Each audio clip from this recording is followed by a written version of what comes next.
Calculation সহকারে দেখাবো বাংলা দ্বিতীয় পত্র কীভাবে লেখা শেষ করবা, ক্যালকুলেশন সহ। বুঝছো, এই যে এগুলো হচ্ছে গিয়ে ভাইয়া কয়টা করে সাজেশন দিয়েছিলাম, ওইটা জাস্ট ইগনোর, এই নাম্বারগুলো 10টা 15টা এগুলো। প্রবন্ধ নিয়ে শুরুতে একটু বলে নেই, প্রবন্ধ আচ্ছা এটা একটা একটা করে বলবো, আগে শুরু থেকে হচ্ছে গিয়ে শুরু করি। দেখো এই যে 2.5 ঘন্টা টাইম, 30 মিনিটের এমসিকিউ বাদ দিলে তোমার 2.5 ঘন্টা হচ্ছে গিয়ে টাইম থাকে, ঠিক আছে। এর মধ্যে 2.5 ঘন্টা মানে কি 150 মিনিট, এই 150 মিনিট তোমার এই 5টা আইটেম লিখতে হচ্ছে গিয়ে ভাগ করতে হবে। এইবার তুমি একটু বুঝো, অনুচ্ছেদ ভাইয়া তোমাকে কয় পেজ লিখতে বলছি? অনুচ্ছেদ ভাইয়া তোমাকে লিখতে বলছিলাম হচ্ছে গিয়ে 2.5 পেজ থেকে 4 পেজের মতো লিখতে। এবার একটা সিকিউ লিখতে তুমি কয় মিনিট টাইম নাও বলো তো? একটা সিকিউ লিখতে তুমি 20 মিনিট টাইম নাও, তাহলে ও একটা সিকিউ লিখতে তোমার কয় পেজ লাগে? এই যে 1-এর ক খ, এইখানে 1 পেজ চলে যায়। ঘ তুমি 1.5 পেজ ধরে ধরো যে লিখো, ঘ তুমি হচ্ছে গিয়ে 2 পেজ ধরে লিখো, এই যে তোমার এমনিতেই হচ্ছে গিয়ে 5 পেজের মতো চলে যায়। 2 পেজ 2 পেজ লিখলে ধরো এটা 1 পেজ লিখো, এটা 2 পেজ লিখো, আর হচ্ছে ঘ নাম্বার 2 পেজ লিখো, তাহলে এই যে তোমার 5 পেজ হয়ে গেছে। এটা যদি 2 পেজ লিখো, এটা যদি হচ্ছে গিয়ে এটা 1.5 পেজ, এটা 1.5 পেজ লিখলো, তোমার মিনিমাম 4 পেজ হয়। তার মানে একটা সিকিউ তুমি 4 থেকে 5 পেজ ধরে লিখো, ঠিক আছে। 4 থেকে 5 পেজ ধরে তুমি একটা সিকিউ লিখো। একটা সিকিউ লিখে টাইম কত মিনিট নাও? 20 মিনিট নাও। তার মানে তুমি অনুচ্ছেদের জন্য 20 মিনিটে নিবা, কারণ এটা তুমি মিনিমাম 4 পেজ তো তোমাকে লিখতে হবে, মানে 3 পেজ লিখবা অ্যাভারেজে। আমি বলছি যার যেই রকম যোগ্যতা আছে, সামর্থ্য আছে, তাই এই লিমিটেশনের মধ্যে লেখার চেষ্টা করবা। তো এই হিসেবে অনুচ্ছেদ তুমি 20 মিনিটে আরামসে লিখতে পারো, হাতের লেখা খারাপ হওয়ার কোনো প্রশ্নও নাই 20 মিনিটে, ঠিক আছে। অ্যাভারেজে যদি 3 পেজ 3.5 পেজও লিখো, এনাফ টাইম 20 মিনিটের জন্য, মানে 20 মিনিটে তোমার 3 পেজ লেখা, মিনিমাম 3 পেজ লেখা। সো 20 মিনিট এখানে হচ্ছে গিয়ে তুমি দিবা। এখন 150 থেকে যদি 20 চলে যায়, তাহলে আমাদের কাছে আছে আর 130 মিনিট। চিঠিপত্র লিখতে তোমার নিয়ম শৃঙ্খলা মানতে, সুন্দর করে লিখতে এখানে 20 মিনিট যাবে, কারণ তুমি খালি মাত্র 2 পেজ লিখবা, মাত্র 2 পেজ, এই পিঠ আর এই পিঠ শেষ। এই যে এরকম, তো এই যে এরকম লিখতে গেলে তোমাকে মাত্র 20 মিনিটে 2 পেজ তোমার লিখতে হবে। নাম্বার বাড়াই দিছি যাতে নিয়মকানুনগুলো ঠিক মতো লিখতে পারো, সুন্দর করে লিখতে পারো, ঠিক আছে। এগুলো তো হচ্ছে প্যাটার্নে আর হাতের লেখা সুন্দর নাম্বার, তাই স্লোই লিখবা। সারাংশ সর্বনিম্ন 5 মিনিট, 2 মিনিট দিতে চাইছিলাম, পরে আমি জানি তোমাদের অনেকের হাতে ব্যথা আছে, এই জন্য 5 মিনিট দিয়েছি। তাহলে যে এখান থেকে 25 মিনিট নাই, আমাদের কাছে আছে আরও 105 মিনিট, ঠিক আছে। আমাদের কাছে আরও 105 মিনিট আছে। তার মধ্যে থেকে তুমি ভাব সম্প্রসারণে 25 মিনিট লিখবা, কারণ তুমি কি লিখবা? নাম্বার বেশি পাওয়ার জন্য স্লো লিখবা। তাই এইটাও 4 পেজ, এটাও 4 পেজ, কিন্তু এখানে টাইম বেশি, ঠিক আছে। চাইলে এখানে তুমি মানে এটা 20 মিনিটে লিখা যায় অনুচ্ছেদ, ভাব সম্প্রসারণ অনুচ্ছেদের থেকে একটু বড় লেখা ট্রাই করবা। তো ধরো এখানেও সেম কথা, 2.5 পেজ থেকে তুমি 4 পেজ লেখা ট্রাই করবা।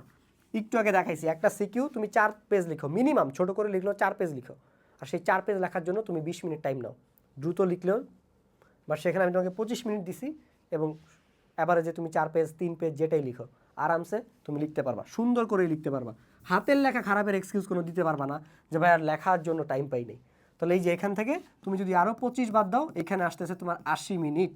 এই যে প্রতিবেদনে আমি তোমাকে 20 মিনিট দিলাম, যাও, ঠিক আছে। প্রতিবেদনে আমি তোমাকে 20 মিনিট দিলাম, প্রতিবেদনে আমি তোমাকে 20 মিনিট দিলাম প্রবন্ধ রচনার জন্য। এরপরেও থাকে তোমার এই যে 20 বাদ গেলে 60 মিনিট, পুরো 1 ঘন্টা থাকে রচনার জন্য। এইবার এই 1 ঘন্টা টাইমও তুমি আরও বাড়াইতে পারবা। কীভাবে জানো? যদি ভাব সম্প্রসারণ 20 মিনিটের মধ্যে শেষ করো, সারাংশ 2 মিনিটে শেষ, চিঠিপত্র তোমার 15 মিনিটে শেষ, ইজিলি তুমি মিনিমাম আরও 10 মিনিট বাড়াইতে পারবা, ইজিলি, ঠিক আছে। আর যদি বলো যে না ভাই 10 মিনিট হচ্ছে আমাদের ওই যে খাতা সেলাই করা, খাতা মার্জিন করা, স্যার এক্সট্রা পেপার, এটার জন্য দাঁড়ায় থাকবা, এক্সট্রা পেপার অ্যাটেন্ডেন্স শিটে সাইন করবা, আবার এক্সট্রা পেপারে এক্সট্রা মার্জিন করবা, আবার ওগুলোর কোড বসাবা, এই যে স্যার 10 মিনিট চলে গেল স্যার। সো এইভাবে তুমি বাংলা দ্বিতীয় পত্র থেকে টাইম ম্যানেজমেন্ট করতে পারো। আর বাকি পরীক্ষাকে যদি কমন পাইতে চাও, আসতে হবে টিম তাণ্ডবে, কারণ কমন না পাইলে 100% money back guarantee, 100% money back guarantee. এটা হচ্ছে গিয়ে পুরো পলিসিটা জানতে হলে সায়েন্স বেকারি ফেসবুক পেজে মেসেজ দিয়ে কথা বলো। সায়েন্স বেকারি ফেসবুক পেজে অলরেডি বট অ্যাটাক চলতেছে। এই যে আমাদের ভিডিওতে মানুষ হচ্ছে স্প্যাম করতেছে, বিভিন্ন টেকের ভাইয়ারা কোন প্ল্যাটফর্ম করতেছে সেটা আমরা জানি না, তোমাদেরও জানার দরকার নাই।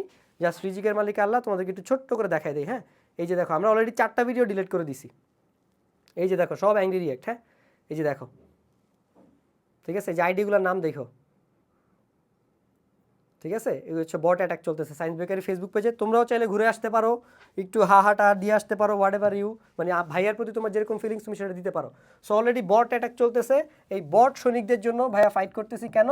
কারণ বট সৈনিকরা হচ্ছে কেন মানে ভাইয়ের উপরে চেতছে, কারণ টিম তাণ্ডব ভালো সেল হইতেছে, সবাই পছন্দ করতেছে, সার্ভিস পছন্দ করতেছে, সব কিছু পজিটিভ ভাইব, এটা তাদের ভালো লাগতেছে না, ঠিক আছে। সো আমি এরকম পিছন থেকে, তারা তাদের সার্ভিস ইমপ্রুভ করে আমার সাথে ফাইট করার কথা, কিন্তু তারা সেটা করবে না, তারা আমার সাথে পিছন দিক থেকে গোছাগুছি করবে। এই গার্ডসও নাই যে সামনে থেকে এসে ফাইট করবে, বা সামনে থেকে সে কিছু বলবে বা রিপ্লাই করবে, সে পিছন থেকে স্প্যাম করতেছে, আমার ওটিপি পাঠাইতেছে, আমার এখানে হচ্ছে এখানে তোমার এই যে বট অ্যাটাক করতেছে, রিয়াক্ট দিতেছে। So they are trying to hack our page, আমাদের রিচ ডাউন করার ট্রাই করতেছে, আমার ফোনে খালি ওটিপি পাঠাইতেছে, স্প্যাম মেসেজ করতেছে, they are doing everything every possible shit তারা ট্রাই করতেছে, যাতে আমাদের এই যে টিম তাণ্ডবের 900+ এনরোলমেন্ট এটাকে তারা টান দিয়ে ধরে রাখতে চাইছে। কারণ প্রতিনিয়ত আমাদের সেলস হইতেছে, প্রতিনিয়ত আমাদের হচ্ছে পোলাপাইনের অ্যাপ্রিসিয়েশন আমরা পাইতেছি, আমাদের রিচ বাড়তেছে, বাট এগুলো তাদের আটকে ধরে রাখতে হবে। কেন? কারণ তাদের প্লেটের খাবারটা কমে যাচ্ছে। বাট আমি বিলিভ করি রিজিকের মালিক Allah. That is why I'm doing my job. আমি কারো পিছনে আসলে ষড়যন্ত্র এটা সেটা হাবিজাবির মধ্যে আমি নাই। জাস্ট তুমি আমার জন্য এতটুকুই দোয়া করো যাতে আমি কখনো এরকম ষড়যন্ত্রকারী না হই। This is the thing guys. So এইভাবে তুমি হচ্ছে গিয়ে টিম তাণ্ডবে যুক্ত হওয়ার জন্য সায়েন্স বেকারি ফেসবুক পেজে মেসেজ দিবা। তোমাকে ভাইয়া ওগুলো অলরেডি তোমরা জানো, যারা নিয়মিত দেখো তারা জানো, না জানলেও সায়েন্স বেকারি ফেসবুক পেজে মেসেজ দিয়ে আরও বিস্তারিত জেনে নিও যে টিম তাণ্ডব আসলে কী কী পাবা, এবং পারলে স্ক্রিনশট নিও ওদের কাছে আমাদের সার্ভিসের। পোলাপাইনে আমাদের কি ফিডব্যাক দিছে, চাইলে এগুলো নিয়ে একটা আলাদা ভিডিও বানানো যায়। আমরা যে লাইভ সেশন নেই সেখানে কিউএনএ সেশনে পোলাপাইন ফিডব্যাক দেয়, সেগুলো চাইলে কাইটা আলাদা ভিডিও বানাইতে পারি। So this is the thing guys, পারলে ওগুলো থেকে দেখে নিও। এইভাবে তুমি বাংলা পরীক্ষার টাইম ম্যানেজ করতে পারো। অল দ্য বেস্ট সবার জন্য, ভালো মতো পরীক্ষা দিও, টাটা।